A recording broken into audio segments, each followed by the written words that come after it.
ஆண்டவர் இயேசு கிறிஸ்துவில் அன்பு நிறைந்த சகோதரர்களே, சகோதரிகளே, இந்த நற்செய்தி வாசகத்தில் ஆண்டவர் இயேசு கிறிஸ்து சீடர்களை பார்த்து சொல்கிற ஒரு வசனத்தை நாம் நம்முடைய சிந்தனைக்காக எடுத்துக்கொள்ள அழைக்கப்படுகிறோம். மத்தேயு செய்தி 9ஆம் அதிகாரம் 37-38 வசனங்களை நாம் பார்க்கிற போது, அறுவடை மிகுதி, வேலையாட்களும் குறைவு. ஆகையால் தேவையான வேலையாட்களை தமது அறுவடைக்கு அனுப்பும்படி அறுவடையின் உரிமையாளரிடம் வந்தாடுங்கள் என்கிற ஒரு செய்தியை ஆண்டவர் தன்னுடைய அன்பு சீடர்களுக்கு சொல்கிற பகுதியாக நாம் வாசிக்க கேட்டோம். அன்பார்ந்தவர்களே, ஒருவர் அறுவடைக்கு போக வேண்டும் என்று சொன்னால் முதலில் என்ன செய்ய வேண்டும்? அறுவடைக்கு முன்னே என்ன செய்யணும்? அறுவடை கொண்டு போகணும். வேற எல்லாம் கொண்டு போகணும். கட்டுறது கயிறு, அப்புறம் ஆட்கள் கொஞ்சம் பேரை கூட்டு போகணும். தெரிய முடியாது. வேற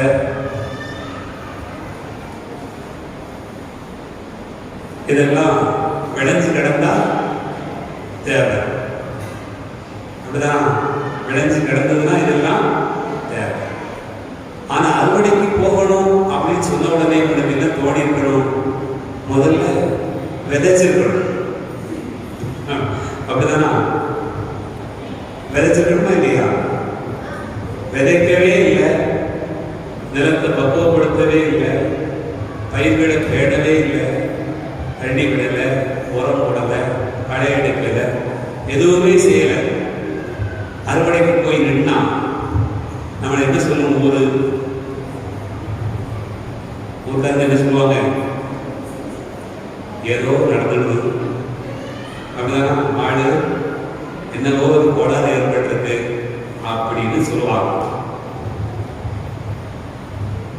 ஓசையா புத்தகம் 8ஆம் அதிகாரம் 7ஆவது வசனத்தை வாசிங்க. இன்னைக்கு நான் வாசிக்க கேட்ட முதல் வாசகம். அவர்கள் காற்றை விதைக்கிறார்கள், கடும் புயலை அறுப்பார்கள். வளரும் பயிர் முற்றுவதில்லை, கோதுமை நன்றாக விளைவதில்லை. அப்படியே விளைந்தாலும் அந்நியரே அதை விடுந்துள்ளனர். காற்றை விதைக்கிறார்கள், கடும் புயலை அறுப்பார்கள். அன்பார்ந்த சகோதர சகோதரிகளே, நாம என்ன விதைக்கிறோமோ அதுதான் கிடைக்கும், இல்லையா? முட்புதர்களில் திராட்சை குலைகளை பறிப்பாரும் இல்லை. அப்படிதான் ஆண்டவர் அதைத்தான் சொல்கிறார். முட்புதர்களில் திராட்சை குலைகளை பறிப்பாரில்லை. நாம் எதை விதைக்கிறோமோ அதை பெறுகிறோம். விதைக்காமலேயே அறுவடை செய்ய நினைக்கிறோம். நிறைய பேருக்கு பிரச்சனையே அதுதான். நாம் விதைக்காமலே அறுவடை செய்ய நினைக்கிறோம். என் அன்பு பிள்ளைகளே, பழைய ஏற்பாட்டில் அன்னா என்கிற ஒரு பெண்ணை குறித்து நாம் பலமுறை தியானித்திருக்கிறோம். அன்னாவுக்கு ஆண்டவர் சாமுவேல் என்கிற ஒரு அற்புதமான குழந்தையை கொடுத்தார். தன்னுடைய மக்களை வழிநடத்துவதற்கு இறைவன் தேர்ந்து கொண்ட முதல் இறைவாக்கினர். சரிதானா? சாமுவேல் என்கிற இறைவாக்கினரை பெற்றெடுத்த தாய். எவ்வளவு பெரிய பெருமை, எவ்வளவு சிறப்புக்குரிய ஒரு அடைமொழி இந்த தாய்க்கு கொடுக்கப்பட்டிருக்கிறார். சாமுவேல் அரசர்களை நியமித்தார். நமக்கு தெரியும், சவுல், தாவீது போன்ற அரசர்களை அருள்பொழிவு செய்தது யார்? சாமுவேல். இந்த சாமுவேல் அந்த அன்னாவுக்கு கிடைப்பதற்கு முன்பாக அவள் என்ன செய்தாள்? அன்பார்ந்தவர்களே, இந்த அன்னா ஆண்டவருடைய ஆலயத்தில் போய் அழுதாள், புலம்பினாள், கதறினாள். என் நிலை இவ்வளவு மோசமாக இருக்கிறது என்று அவள் வெளிப்படுத்தினாள். தன் கணவரிடத்தில்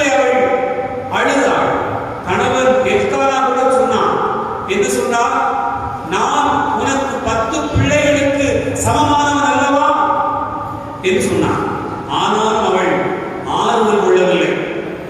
அவள் ஆண்டவருடைய ஆலயத்தில் போய் ஆறுதல் தேடினாள், அழுதாள், புலம்பினாள், தன்னுடைய கண்ணீரை எல்லாம் தன் உள்ளத்தில் இருப்பதையெல்லாம் கொட்டி தீர்த்தாள். சாமுவேல் இறைவாக்கினர் கிடைக்கப்பட்டார். நமக்கெல்லாம் தெரியும், சாமுவேல் இறைவாக்கினர் கொடுக்கப்பட்டார். என் அன்பார்ந்த சகோதர சகோதரிகளே, அது அவளுடைய அறுவடை. ஆனால் அதற்கு முன்பாக அவள் விதைத்தது என்ன? அண்ணா விதைத்தது என்ன? ஆண்டவருடைய பாதத்தில் கண்ணீரும் கவலையும் தன் வாழ்க்கையை விதைத்தாள்.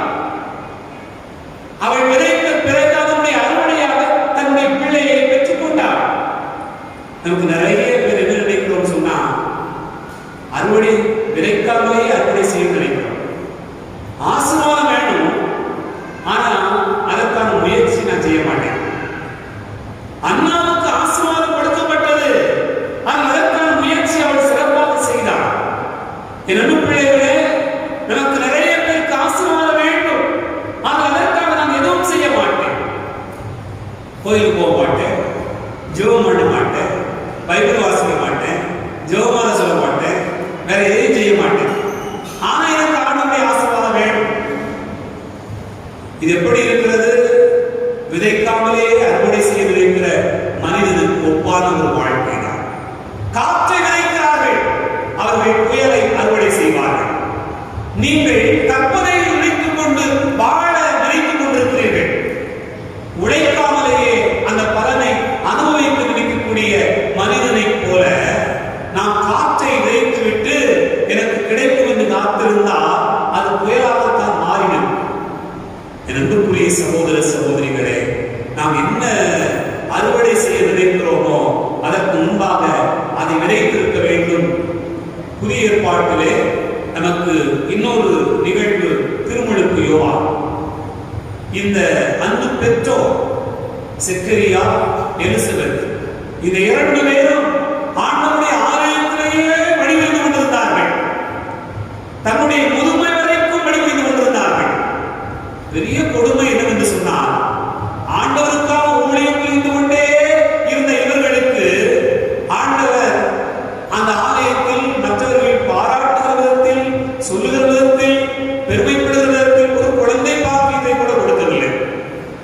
இந்த வாழ்க்கை போதும், இந்த பணி நிறைவு பெறுகிறது, இதுதான் கடைசி முயற்சி அல்லது இதுதான் கடைசி சீட்டு அவர்களுக்கு கொடுக்கப்படுகிறது என்கிற நிலையில் அவருடைய வாழ்க்கையில் கூட, அந்த நேரத்தில் கூட அவர்கள் தன்னுடைய வாழ்வில் ஆண்டவருக்காக உழைத்தார்கள்.